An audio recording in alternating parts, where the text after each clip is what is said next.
Growth creates a difficult question for education businesses. How do you reach more people without weakening what made the education valuable in the first place? In online learning, convenience can easily become a reason to shorten programs, simplify difficult material, or prioritize completion over competence. Meera Watts' experience building Siddhi Yoga offers a different model.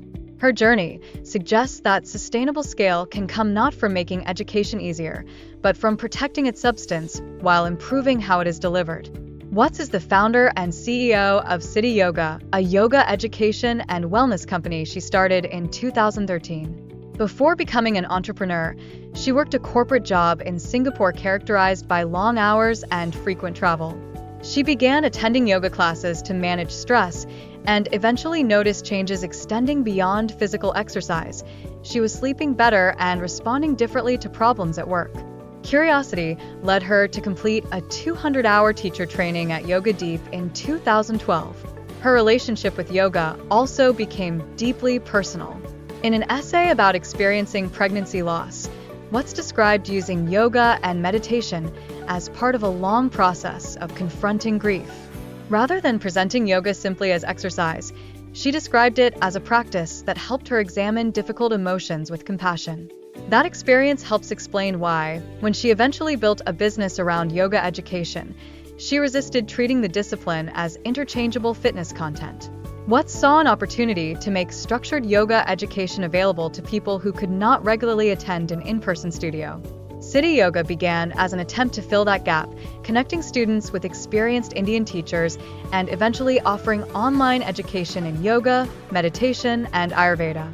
The company says it has more than 300 five-star Facebook reviews and more than 500 video testimonials. Watts was recognized with an Entrepreneur 100 Award in Singapore in 2022, while Siddhi Yoga received an SME 500 Award that year. But the more instructive part of her story is not the recognition. It is what happened when Watts tried to make one of Siddhi Yoga's early certification programs shorter and cheaper. She believed price and time were significant barriers, so simplifying the program seemed like a sensible growth strategy. Enrollment initially increased. Then completion rates fell, graduates reported feeling underprepared to teach, and the company received negative feedback and some public complaints. What looked like greater accessibility had created a more fundamental problem. Students could get through the training more quickly, but they were less confident in the competence the certification was supposed to represent. Watts reversed course within a year and restored the program's depth. According to her account, enrollment subsequently grew because rigor itself became part of Siddhi Yoga's reputation. The episode changed her understanding of what students were purchasing. They were not merely buying access to a certificate. They wanted confidence that the certificate reflected an ability to teach. That distinction is important for any education business. Reducing friction can help customers, but not every form of friction is waste. Difficult practice, repetition, detailed instruction, assessment, and time spent wrestling with complex material may be essential parts of developing competence. The leadership challenge is identifying which obstacles should disappear and which are actually doing important educational work. For Watts, the answer has been to separate the depth of the curriculum from the convenience of its delivery. Students may expect flexible schedules and accessible support from an online program, but she argues that those expectations should not require shortcuts in what they learn. Her stated priority is that certification should reflect what a graduate is genuinely capable of doing. That principle turns quality control from a marketing promise into a constraint on growth. Scaling that principle introduced another challenge. Watts says maintaining consistency across teachers and cohorts became difficult as Siddhi Yoga grew beyond a few hundred students annually. Yoga instruction is personal, making it harder to standardize than a conventional online course. She also had to overcome skepticism that online teacher training could be rigorous enough to compete with traditional in-person education. Her approach to technology is therefore notable because it does not treat innovation as a reason to replace depth. Siddhi Yoga developed an internal analytics system that, according to Watts, examined 1,800 user sessions and tracked behaviors including video watch time, pauses, engagement, and dropout points. The company used those patterns to restructure its 200-hour certification course. Watts reported that completion rates subsequently increased 22% and refund requests declined 40%. Those figures describe more than a technology project. They illustrate the difference between simplifying education and improving its design.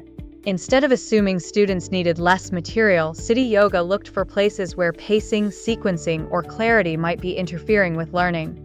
Technology became a way to identify problems around the curriculum rather than an excuse to remove the curriculum's demanding parts. That philosophy also appears in Watts's leadership. She acknowledges holding on to operational details too long, struggling to abandon underperforming programs, and being more comfortable with teaching and content than marketing. Her responses have included documenting processes, hiring people whose strengths complement hers, and introducing regular data reviews. These are practical reminders that preserving standards does not require a founder to personally control everything. There is an interesting parallel with advice Watts has given about introducing yoga to family members. Inspire rather than push, demonstrate rather than preach, and remain flexible about how people participate. The same logic can apply to scaling a company. The core principle can remain firm even when the methods used to deliver it evolve.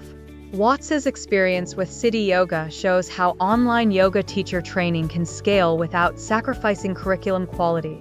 Distinguish convenience from shortcuts, protect the elements required for competence, and use evidence to improve delivery rather than automatically reducing depth. Her failed experiment with a shorter certification made that lesson particularly concrete. Technology later gave the company another path, one based on understanding how students actually learn. For education entrepreneurs, the larger lesson is that scale and rigor do not have to be opposites when innovation serves the standard instead of replacing it. Here's a review of what we can learn from Meera Watts. Number 1. Protect the parts of your product that create genuine competence, even when removing them might make the product easier to sell. Number 2. Treat failed experiments as evidence, and reverse course when customer outcomes show that an attractive strategy is weakening the product. Number 3. Use student behavior and data to remove unnecessary friction without automatically reducing the depth of the education. Number 4. Scale leadership by documenting processes and hiring people whose strengths complement your own rather than trying to control every detail. Number 5. Let quality become part of the growth strategy by building trust through consistent outcomes over time.